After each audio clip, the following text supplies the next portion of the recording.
সহজে রান্নার একটাই ঠিকানা কুকিং উইথ অঞ্জনে সবাইকে সুস্বাগতম। আজকে আমরা বানাবো মুচমুচে এবং সুস্বাদু তালের পাকোড়া। তো চলো শুরু করা যাক।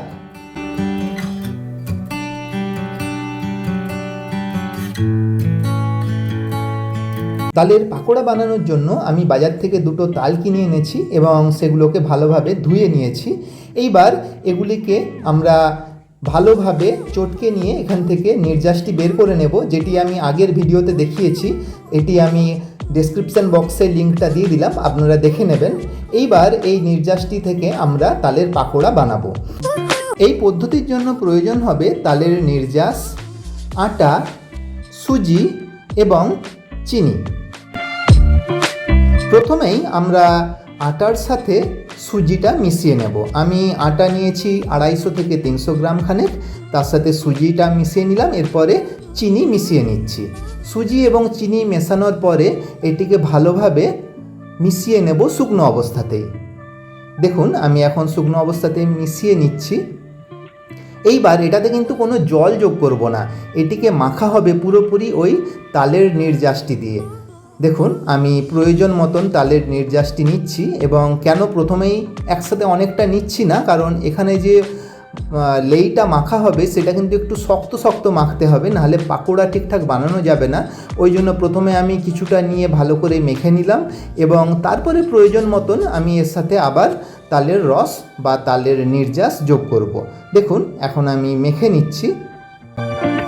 মেখে নেওয়ার জন্য এইভাবেই ধীরে ধীরে মাখতে হবে, এবং প্রয়োজন মতন অল্প অল্প করে তালের নির্যাসটি যোগ করতে হবে।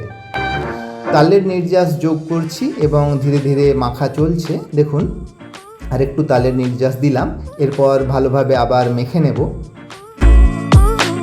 দেখুন আমরা এখন তালের পাকোড়া বানানোর জন্যই যে লেইটা তৈরি করার প্রয়োজন হবে সেটা বানাচ্ছি। এইভাবেই ধীরে ধীরে মেখে নেওয়ার পরে যখন দেখব শক্ত শক্ত অংশটা তৈরি হয়ে গেছে, এই দেখুন হয়ে গেছে, তার মানে এটি এবারে পাকোড়া বানানোর জন্য প্রস্তুত। এইবার একটি ফ্রাইং প্যানে আমি কিছুটা পরিমাণ সাদা তেল ব্যবহার করছি। প্রথমে সাদা তেলটি ঢেলে নিলাম এবং ফ্লেমটাকে বাড়িয়ে রেখেছি, কারণ ফ্লেমটা বাড়িয়ে রাখলে একটু তেলটাকে গরম করে নিতে হবে। তারপরে ফ্লেমটি কমিয়ে নিয়ে প্রথমে একটা যোগ করে দেখব তেলের মধ্যে যে তেলটা ঠিকঠাক গরম হয়েছে কি না। হ্যাঁ, দেখা যাচ্ছে তেলটা ঠিকঠাক গরম হয়ে গেছে।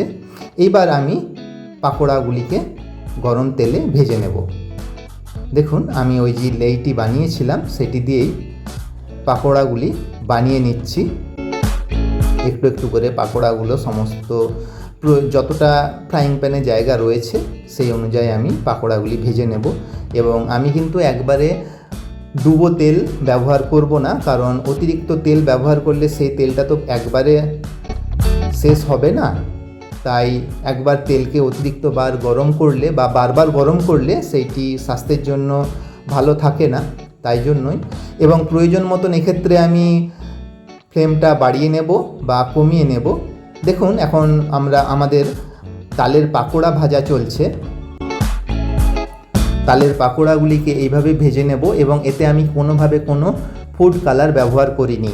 আমার প্রয়োজন নেই আলাদা করে রং যোগ করার। এর যে প্রাকৃতিকভাবে সুন্দর রং সেটাই কিন্তু এর মধ্যে আসবে, এবং ভাজতে গেলে এগুলির মধ্যে আরও লালচে বাদামি রং আসবে, যেটা দেখতে আরও সুন্দর হবে। তাই কোনোভাবে কোনো আর্টিফিশিয়াল ফুড কালার ব্যবহার করার প্রয়োজন নেই। দেখুন এগুলি কত সুন্দরভাবে লালচে বাদামি রং এ ভাজা চলছে, এবং যত ভাজা হবে তত কিন্তু এর মধ্যে ওই লালচে বাদামি রংটা সুন্দরভাবে আসবে।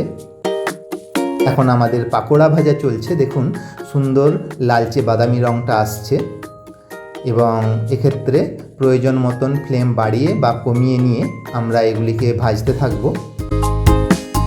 এখন আমরা ভেজে নিচ্ছি তালের পাকোড়া, আর কিছুক্ষণের মধ্যেই প্রস্তুত হয়ে যাবে।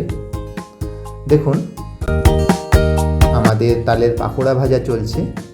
এবার আমি ফ্লেমটিকে কমিয়ে দিলাম, এবং ফ্লেমটিকে কমিয়ে দিয়ে ওই হাতার সাহায্যে এর মধ্যে থাকা অতিরিক্ত যে তেলটা সেটাকে আমরা ঝাড়িয়ে নেব।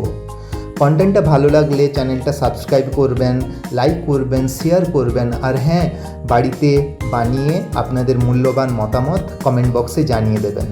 দেখুন কত সুন্দর রং এসেছে আমাদের তালের পাকোড়ার। এইবার আমি এর মধ্যেকার অতিরিক্ত তেলটা ঝাড়িয়ে নিচ্ছি এইভাবেই, এবং দেখুন অতিরিক্ত তেলটা ঝরে ঝরে পড়ছে। অতিরিক্ত তেলটা ঝাড়িয়ে নিয়ে এটিকে আমরা একটি আটা চালুনির মধ্যে রাখবো, যাতে আরও এর মধ্যে থাকা তেলটি ঝরে যায়। এখন ফাইনালি প্রস্তুত হয়ে গেল আপনাদের জন্য সুস্বাদু, মুখরোচক এবং মুচমুচে সুগন্ধের তালের পাকোড়া। আপনাদের জন্য তৈরি তালের পাকোড়া। বাড়িতে বানান এবং মন ভরে খান।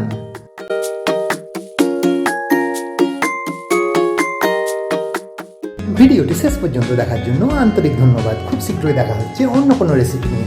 আজকের মতন টাটা।